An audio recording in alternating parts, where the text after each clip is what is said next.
구약을 보면은 여러 가지 좋은 말들이 많이 나오죠. 뭐 은혜라든지 아니면은 뭐 하나님의 부르심이라든지. 근데 구약에 나오는 가장 좋은 말 중에 하나가 이제 샬롬입니다. 아, 샬롬. 예, 흔히 저희가 평화라고도 번역이 되게 하는데 이 샬롬이 구약에 총 259번이 나온다고 그러니까요. 아주 구약에 아주 중요한 예, 그런 말이겠죠. 흔히 우리가 평화라고 번역을 하는데 사실 샬롬에는 다양한 의미가 있습니다.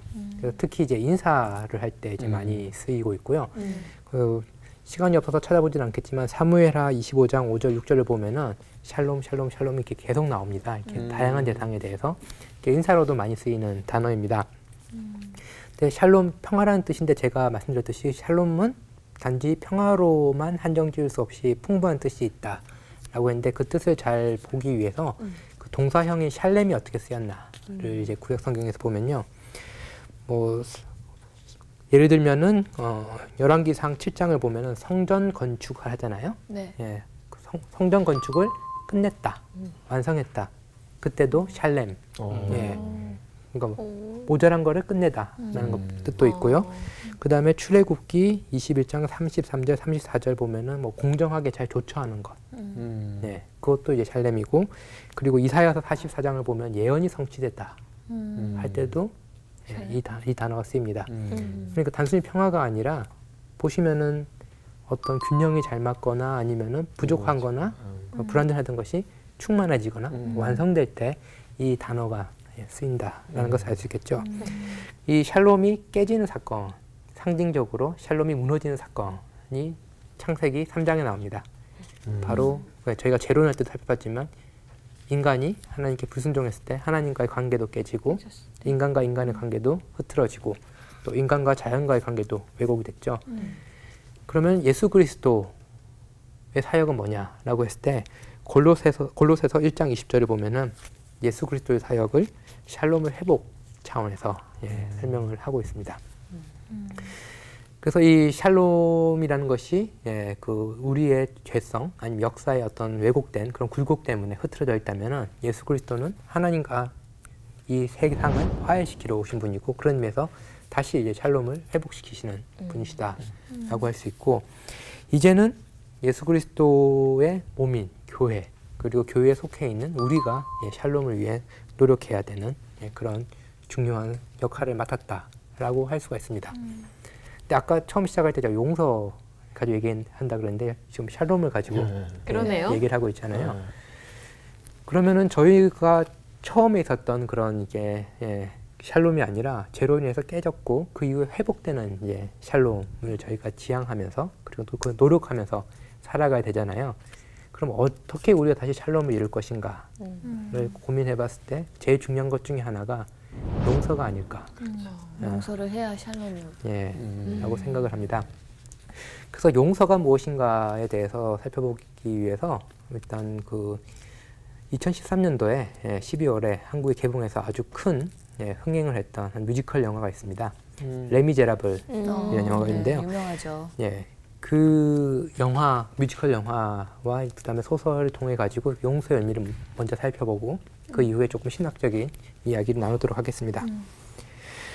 그 레미제라블이 처음에 한국 개봉했을 때 그 정도로 흥행을 하리라고는 생각을 못 했었죠. 한국에 또 뮤지컬이 그렇게 그때까지만 하더라도 그렇게 유행을 했던 그런 장르가 아니었기 때문에 근데 예상외로 아주 큰 흥행을 하자 이제는 뒤늦게 그 감독이었던 톰 후퍼한테 기자들이 이제 인터뷰를 하게 됩니다. 그래서 이 한국에서 이 뮤지컬 영화가 흥행한 이유가 뭐냐라고 이렇게 뭐라고 생각하십니까? 라고 기자들이 물어봤더니 톰 후퍼가 했던 말이 이 작품 레미제라블이 그토록 흥행할 수 있었던 것은 이 사랑하거나 사랑한 적이 있다면 충분하다. 즉 사랑의 힘이 깔려있기 때문이다. 라고 톰 후퍼는 아주 간단하게 얘기를 하죠. 그래서 이때 제가 생각했을 때 치유의 힘을 가진 사랑이라는 거는 문화를 뛰어넘고 연령을 뛰어넘는 이 치유의 힘을 가진 사랑이라는 거는 어떤 추상적 의미의 사랑 혹은 감정으로서의 사랑이 아니라 이 영화에서는 제일 중요한 거는 용서로서 구체화된 사랑이 아닐까라고 생각을 합니다. 자, 그래서 이 어떻게 용서라는 사랑, 이 거대한 서사시 같은 작품 심지어 이제 기독교인으로서는 이 용서라는 것이 어떻게 이 역사라는 것을 꿰뚫을 수 있는 그런 신비한 힘이 있나를 오늘 잠깐 살펴보도록 하겠습니다. 네. 예, 잘 아시다시피 이제 그 레미제라블은 이제 장발장이라는 한 인물이 등장을 하죠. 그래서 거기 보면은 그 조카가 굶주려서 그 굶주린 조카를 위해서 빵 하나를 훔치다가 감옥에 가게 되죠. 그 감옥에 갔다가 이제 계속해서 이제는 탈옥 시도하다 잡히고 그래가지고 장발장이 빵 하나 훔친 죄로 19년의 복역을 하게 됩니다. 근데 그 이후에 이제는 장발장이 나오게 되죠. 감옥에서 나오게 되는데 그 자베르라는 형사가 이제는 계속해서 장발장을 이제 추적하면서 이 둘 사이의 그 갈등이 아주 재밌게 그려지는 작품 중에 하나입니다. 그래서 장발장을 볼 때 저희는 이제 질문을 하는 것이 이 용서라는 것이 어떻게 장발장이라는 한 인물을 변화시켰고 이 장발장이란 용서받은 인물을 통해서 어떻게 주변 사람들 심지어 이 사회가 변화했나 라는 이 관점에서 한번 보도록 하겠습니다. 그 지난 이명박 정권 때죠. 그때 이제 인수위에서 그 국정홍보처장이 했던 유명한 말이 있죠. 그 공무원은 영혼이 없는 존재다라고 하셔가지고 이게 아주 회자가 됐는데 사실 이 말은 1970년대 이미 미국의 행정학자들끼리 주고받았던 말인데 이제 그분이 이제 그 말을 해서 한국에서는 유명해졌던 겁니다. 근데 이제 저희가 질문이 이제 과연 공무원만 영혼이 없나 아니면은 모든 사람이 영혼 없이 살고 있는 것은 아닌가. 그렇게 또 철학적으로 나아가시다니. 그렇다면 과연 영혼 있게 사는 것은 무엇이고 영혼 없이 사는 것은 무엇인가를 질문을 하는데 장발장에게 영혼의 문제는 아주 중요했습니다. 아시다시피 빵 하나 훔치다가 탈옥 시도를 4번 해서 실패를 해서 19년 동안 이제 징역 살이를 하게 되죠. 그래서 가석방을 하게 됐는데 가석방을 하면은 나올 때는 되게 이제 자기는 자유다라고 하고 나왔지만 실질적으로 그를 맞아준 거는 더 냉혹한 현실입니다. 아무도 그 사람을 반겨주지 않고 먹을 것 없고 그리고 이 빵 하나 훔치다가 그 감옥에서 19년 동안 있었다라는 것 때문에 증오에 아주 묻혀 있었던 사람이죠. 그래서 뮤지컬에 보면은 이런 가사가 나옵니다. 내 삶은 끝없는 전쟁이다. 즉 증오와 그리고 원망으로 뒤틀린 자기의 삶은 이제 끝없이 싸움이 일어나고 있는 그런 전쟁터가 바로 자기의 영혼이다 라고 얘기를 하는 거죠. 근데 이제 장발장이 이제는 갈 곳도 없고 먹을 것도 없는데 그 미리엘 주교라는 그런 노 신부가 장발장을 따뜻하게 맞아주고 최고의 식사 대접을 하죠. 그래서 장발장은 좋은 대접을 받고 어떻게 했을까요? 훔쳐서 가죠. 마음이 영혼이 이미 전쟁터이기 때문에 그 호의마저도 이제는 폭력의 형태로 이제 대갚아주게 됩니다. 그래서 그 식사를 하면서 그 은식기 위치를 다 파악을 하죠. 저거 훔쳐가야겠다라고 하고 실제 나갈 때 이제는 노 신부를 이제 죽이려고 합니다. 소설을 보면은 죽이려고 하는데 이제는 노 신부의 이 자고 있는 모습 속의 어떤 위험 그것을 보고 이제는 양심에 가책이 돼서 죽이지 못하고 이제 나가게 되는데 곧바로 헌병대에 잡히게 되죠. 그래서 다시 이제는 그 밀레 주교에 끌려왔을 때 밀레 주교는 어떻게 했냐면은 내가 준 거다. 내가 잘 왔다.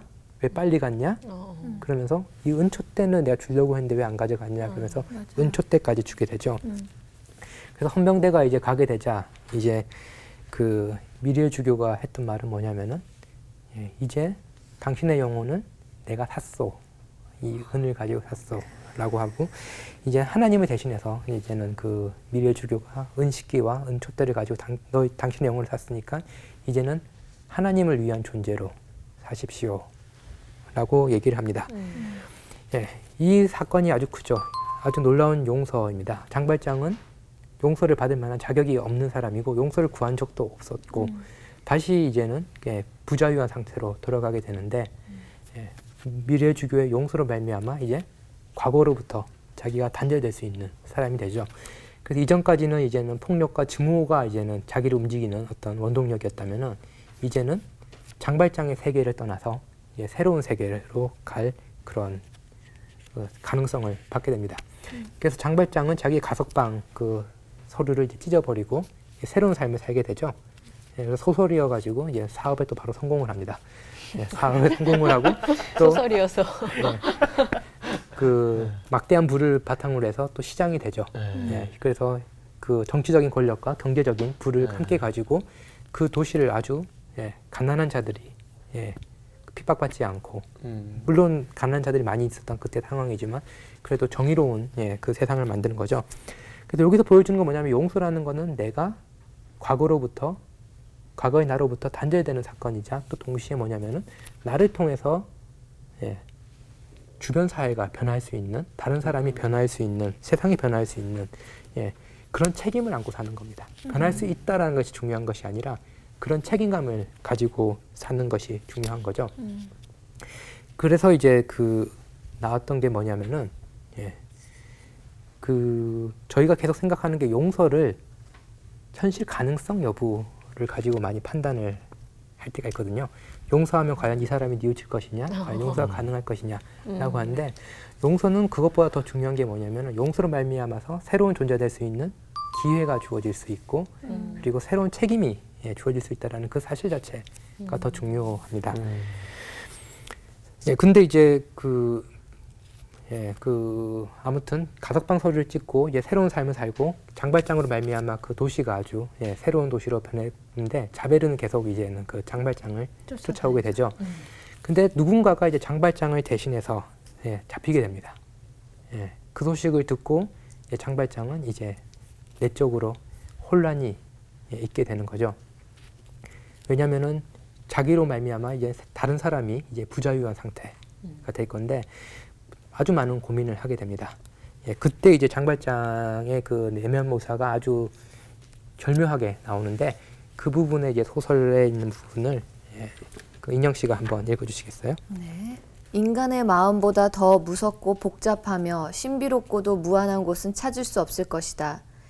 바다보다 더 넓은 것은 하늘이고 하늘보다 더 넓은 것이 인간의 마음이다.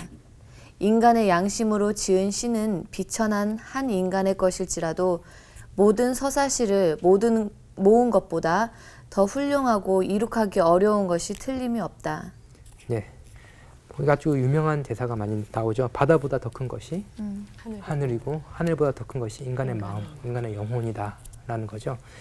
그래서 이 영혼의 문제에 집중을 하게 됩니다. 근데 이제는 장발장은 이제 고민에 들어가는 거죠. 자기는 예, 크게 성공을 했고 이제는 계속 쫓아오고 있는데 잡히면은 부자유한 상태 되는데 누군가 잡혔죠. 그래서 갈등의 딜레마는 뭐냐면은 내가 이 상태를 가지고 내가 만약에 자수를 하지 않으면은 한편으로는 예, 이 사람이 그 자기 대신 잡힌 사람이 예, 그 다시 감옥에 가게 되겠지만 다른 한편으로는 자기가 돌보고 있는 그 공장의 많은 사람들 시민들은 행복해질 수 있다라는 거죠. 그래서 이것은 하나님이 주신 기회가 아닌가, 이것이 하나님의 섭리가 아닌가라고 스스로를 계속해서 이제 설득을 합니다. 그래서 또 그 양심은 또 이렇게 얘기를 하는 거죠. 아니다. 예. 지금 네가 눈으로 볼 때는 예, 이 다른 사람이 잡히게 함으로써 많은 사람들에게 더 행복한 삶을 주는 것이 중요한 거지만 더 중요한 것은 너의 영혼이다. 너의 양심을 가지고 예, 사는 것이 더 중요하다라고 해서 이 갈등이 계속해서 일어납니다. 이 갈등이 너무나도 심하니까 이제는 장발장이 뭘 하냐면은 밤에 혼자서 이제는 갈등을 하다가 그 신부가 준 은촛대 있죠. 그것을 이제 녹여 없애버리려고 이제 하는 거죠. 예, 그 정도로 이제는 그 갈등이 첨예하게 예, 오르게 됩니다. 그래서 이 다음에 어떻게 될까요? 예, 자수를 하러 갈까요? 안 할까요? 하러 가죠. 장발장은 이제 그 자수를 하게 됩니다. 근데 이제는 장발장이 이제 자수를 하게 되면서 이제 다시 이제 자베르의 추적을 예, 받게 되죠. 예, 자베르는 특징이 뭐냐면은 아주 법에 충실한 사람입니다. 장발장은 용서를 받은 사람이라면은 자베르는 법에 의해 움직이는 사람입니다. 예, 그래서 이제는 그 뮤지컬을 보면 첫 장면이 뭐냐면은 이제 그 자베르가 장발장에게 이제는 그 석방하라고 이렇게 얘기를 하면서 하는 말이 뭐냐면은 네가 법의 의미를 배웠냐? 예, 장발장이 이제는 빵을 훔쳐가지고 또 탈옥 시도하다가 19년 동안 있었잖아요. 예, 그래서 네가 법의 의미를 이제 배웠으면은 이제는 어떻게 사용할 것이다라고 얘기를 합니다. 근데 장발장은 실질적으로 법의 의미를 알기보다는 법에 의해서 19년 동안 노예로 살았던 사람이죠. 이것이 이제는 법의 이제 부정적인 측면입니다. 법은 우리를 고소하고 징벌하고 때로는 얽매이게 하는 거죠. 그래서 이제 자베르는 이 법을 집행하기 위해서 법에 기초한 정의를 이루기 위해서 장발장은 끊임없이 추적을 합니다. 그리고 이 자베르가 있는 이상 장발장은 자유롭지 못합니다. 그래서 그 겉으로 볼 때는 자베르가 법을 상징하고 법에 의해서 부자유한 사람은 장발장이 같은데 실상 자베르가 더. 법 때문에 자유롭지 못한 사람은 자베르입니다. 그게 어떤 때 가장 잘 드러나냐면은 그 장발장과 뮤지컬을 보면은 그 자베르가 이렇게 서로 이제 말싸움을 하는 아주 재밌는 장면이 있는데 거기서 자베르가 했던 말은 뭐냐면은 너 같은 사람은 바뀔 수 없다. 장발장은 자기는 이제 새로운 존재니까 3일만의 시간을 주면은 자기가 일을 다 처리하고 자수를 하겠다라고 하는데 자베르는 너 같은 사람은 바뀔 수 없다. 저희가 늘 하는 말이죠. 신앙생활 아무래도 사람 안 바뀐다. 하는 거죠. 그것과 비슷하게 너 같은 사람은 절대 바뀔 수 없다. 법에 의하면. 그리고 자베르가 자기의 정체성을 표현하는 말이 뭐냐면은 나는 감옥에서 태어난 사람이다. 라고 아주 상징적으로 얘기를 합니다. 근데 이제 장발장이 더 힘이 세거든요. 싸움을 더 잘하거든요. 그래서 장발장이 도망을 칩니다. 근데 나중에 이제는 그 혁명이 일어나고 프랑스 혁명 그 배경을 하고 있잖아요. 혁명이 일어나게 되고 이제 자베르가 혁명군에 잡혀가지고 이제는 죽게 될 위기에 처했는데 장발장이 구해주죠. 그렇죠. 장발장도 용서를 받아서 새 삶을 산 사람입니다. 근데 자베르가 법에 의해 움직이는 사람인 것 같은데 자베르 역시 용서를 받은 사람입니다. 그게 중요합니다. 자베르도 무조건적인 은혜를 받은 사람입니다. 장발장만이 아니라. 왜냐하면은 자베르는 계속해서 장발장을 고소하고 징벌하고 다른 사람이잖아요. 근데 장발장은 조건 없이 자베르를 용서를 해주고 그 사람을 살게 해줬던 거죠. 그래서 자베르는 그 자베르의 영혼도 다른 말로 하면은 미리엘 주교가 장발장의 영혼을 샀듯이 자베르의 주교는 장발장이 그 영혼을 사게 되고 자유를 하게 되죠. 자유를 주게 됩니다. 그때 반응은 뭘까요? 장발장 같이 이제는 나는 새로운 존재로 태어나는 것이 아니라 자베르가 자기를 이해하는 방식은 아주 재미있습니다. 그것을 이제 윤주 아나운서께서 한번 읽어주시겠어요? 그는 확신이 사라진 게 가장 고통스러웠다. 자신이 송두리째 사라진 것 같았다. 법전도 이제는 나무 토막처럼 느껴졌다. 그는 알 수 없는 걱정과 씨름했다. 여태까지 그의 둘도 없는 삶의 척도였던 법률 위에 그의 사고는 편히 자리 잡고 있었다. 전혀 다른 새로운 세계가 그의 영혼 앞에 나타났다. 기꺼이 받고 다시 돌려준 친절, 헌신, 자비, 관용, 연민에서 나온 준엄의 훼손, 개인성의 승인, 단호하게 사람을 벌주거나 죄를 짓게 할 수도 없다는 것, 법의 눈에도 눈물이 흐를 수 있다는 것, 인간에게 의존하는 정의와는 반대 방향을 택하는 것, 그것은 일종의 신에게 의존하는 정의였다. 그는 지금껏 이런 정의는 알지 못했다. 도덕의 태양이 암흑 속에서 무섭게 뜨는 아침이었다. 아침이 그를 겁나게 했다. 그 장발장은 은혜로 변화된 사람입니다. 근데 자베르도 은혜를 경험했을 때, 용서의 은혜를 경험했을 때 아주 재밌는 표현이 나오죠. 법에도 눈물이 흐를 수 있다. 라는 것을 이제 깨닫게 됩니다. 그러면서 그를 바치고 있었던 그 존재 터전이 흔들리게 되는 거죠. 그것은 장발장이 느꼈던 그 자기의 마음속을 전쟁터로 표현을 했던 그 장발장이 느꼈던 것과 마찬가지로 아주 자기 존재의 큰 위험으로 다가왔겠죠. 근데 장발장은 자기가 변화함으로써 그 용서의 은혜를 받을 수 있었다면은 자베르는 용서로 변화되는 것이 아니라 용서로 인해서 깨져버린 사람이 됩니다. 그 용서의 은혜를 받지 못하고 결국에선 이제 자살을 선택을 하게 되죠.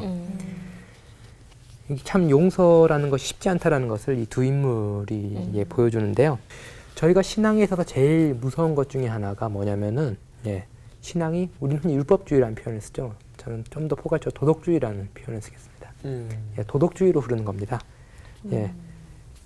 저희가 가장 그 안일하고 생각하지 않고 그렇게 될 때 나타나는 신앙 형태가 바로 도덕주의가 되는 거죠.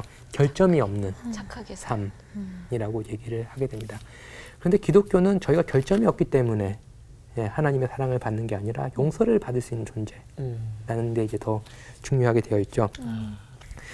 그 저희가 신앙이 어려운 건 뭐냐면은 저희가 계속해서 이게 바른 신앙이야.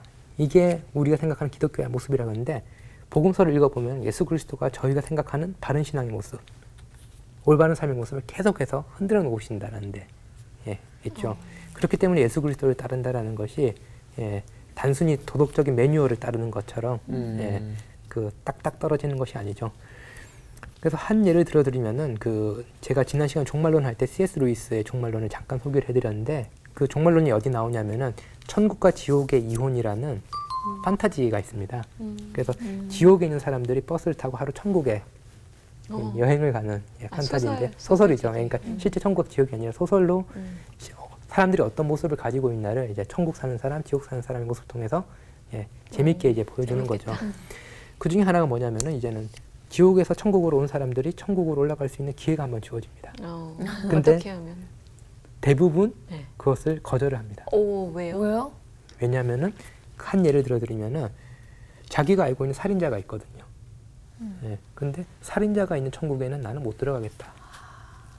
라고 얘기를 하는 거죠. 자베르랑 비슷한 자베르랑 비슷한 거죠. 심정이네요. 예, 하나님의 용서의 은혜를 받아주지 못하는 거죠. 자기가 가지고 있는 신앙적인 프레임, 야. 예, 신앙적인 틀 아니면 도덕주의, 예, 그 틀에 따라 있기 때문에 받아주지 못합니다. 마치 자베르가 은혜를 통해서 변화하지 못했듯이 예, 이 도덕주의는 예, 그 하나님의 은혜를 받아내지 못하는 예, 그런 예, 편협한 마음을 만들 수가 있는 거죠. 자신들이 갖고 있는 정의감이 정말 진짜 정의라고 생각하는 그런 생각이군요.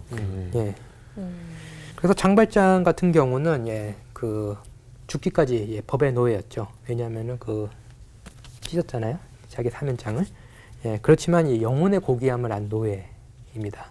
그렇기 때문에 한편으로는 죄인이지만 다른 한편으로는 예, 자기의 삶이라는 것이 예, 자기 의지가 아니라 더 큰 무엇 아니면 은혜에 의존하고 있다라는 것을 끊임없이 알고 있었고 그것을 통해서 자신을 통해서 이제는 사랑과 용서가 예, 움직일 수 있는 그런 사회를 이제 만들었다라고 할 수가 있습니다.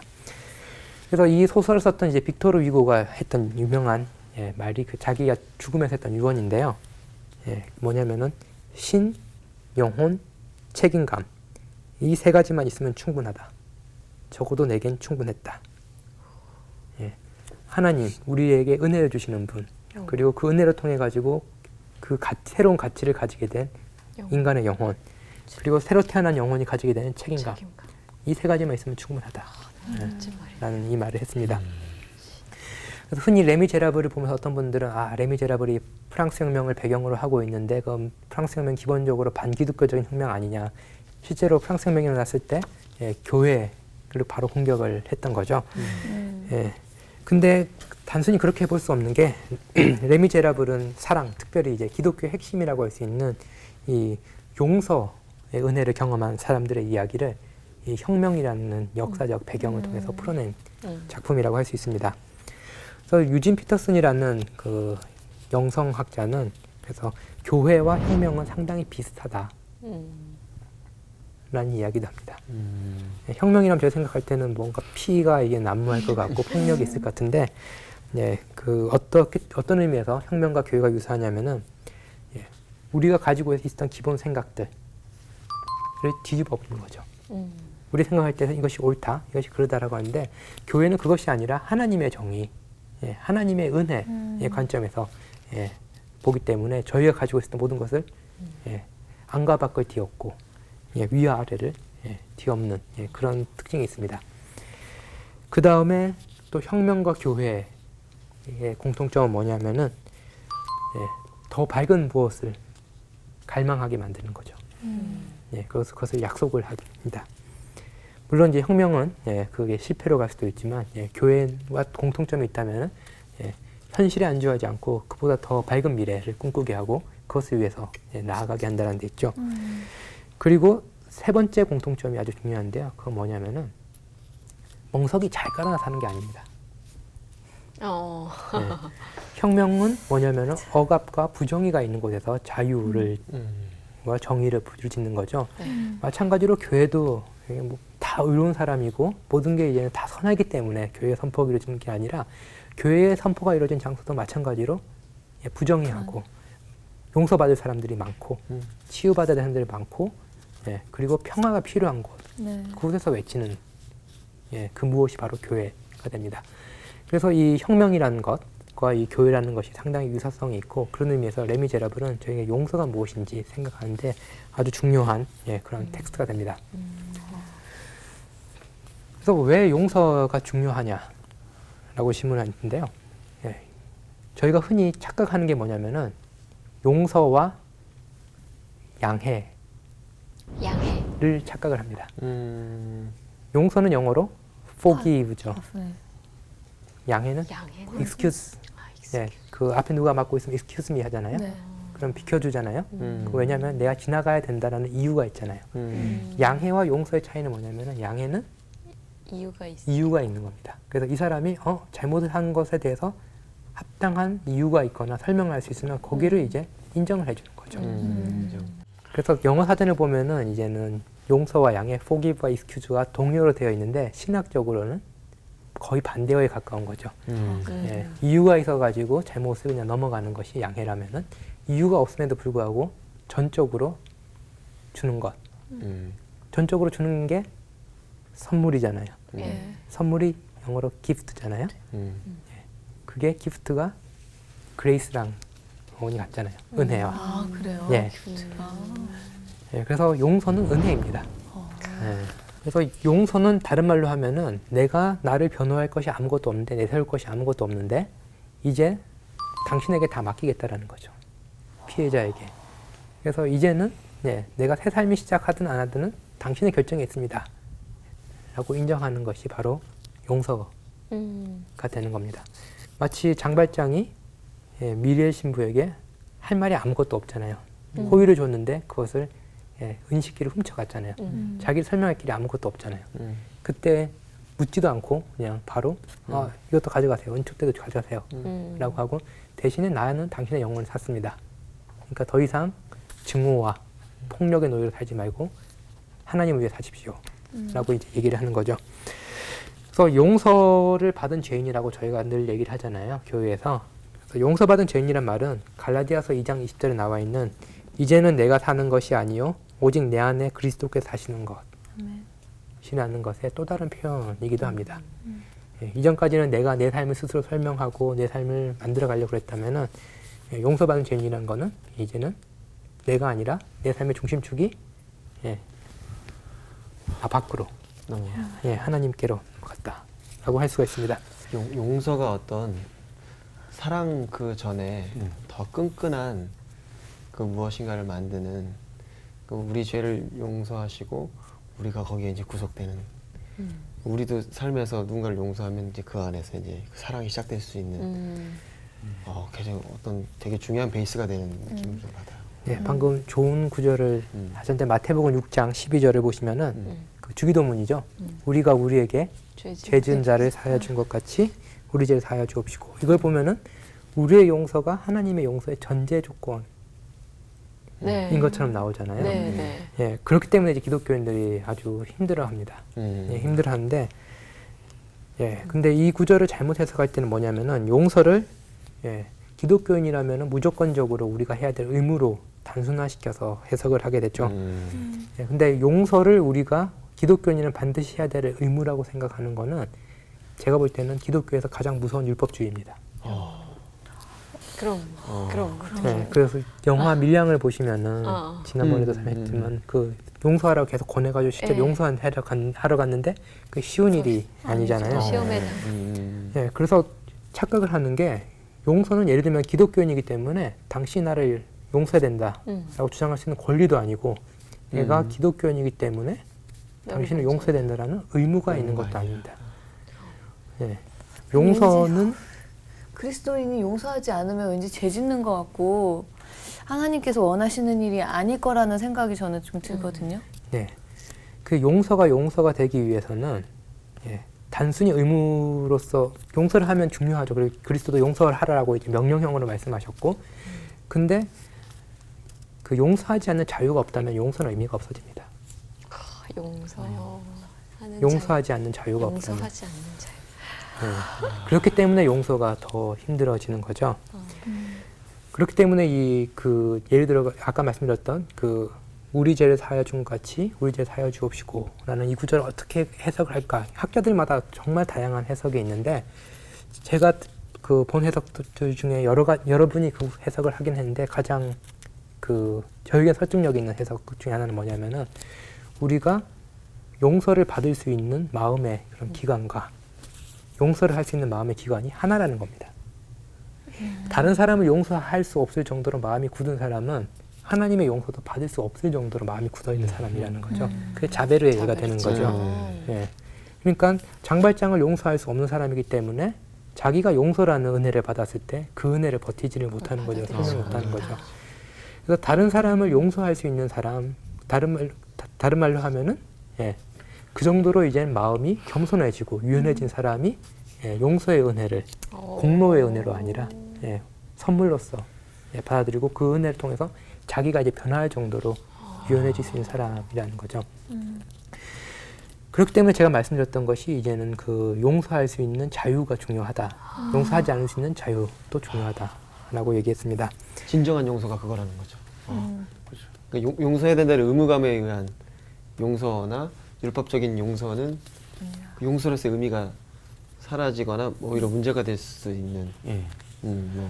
대신 하나님이 내 죄를 용서해 주셨다는 거를 진실된 용서로 믿는 거죠. 그러면 장발장이 신부님한테 받았던 것처럼 베푸는 것처럼 그런 마음이 된다는.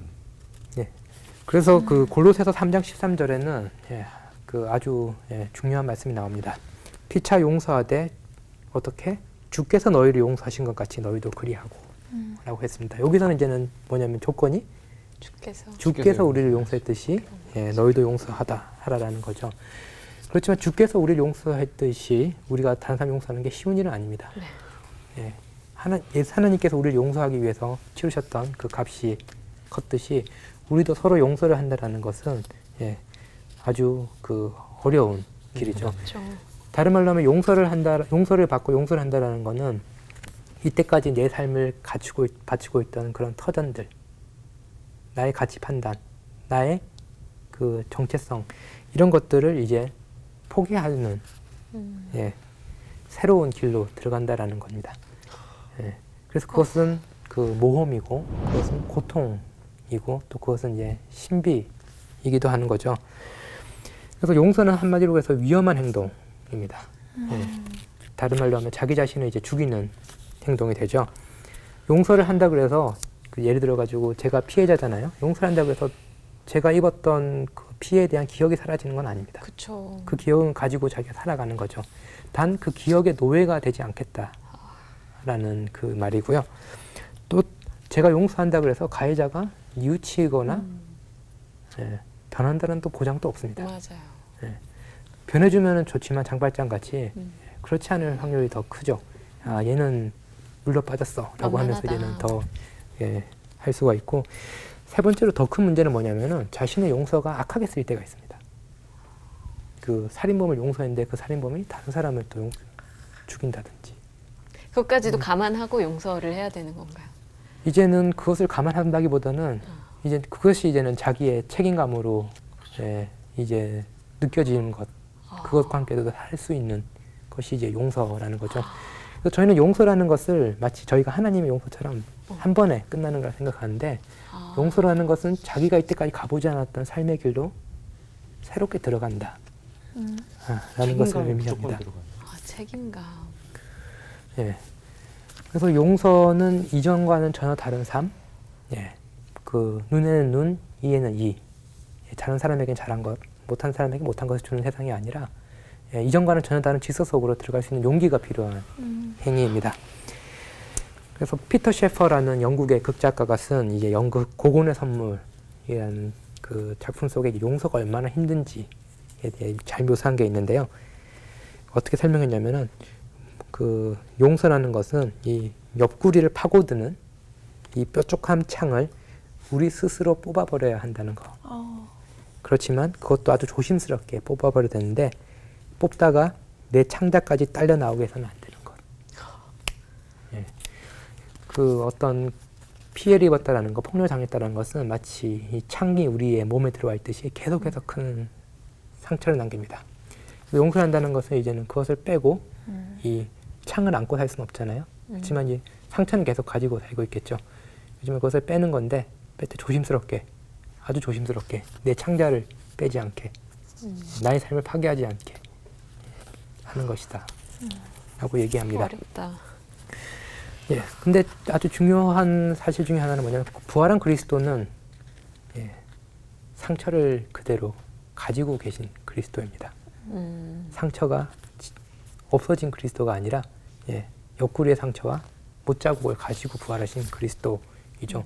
그리스도인이 된다라는 것은 이렇게 매끈한 온전한 몸을 가지고 사는 것이 아니라 상처를 가지고 살아가는 그런 삶이다라고 할 수 있습니다.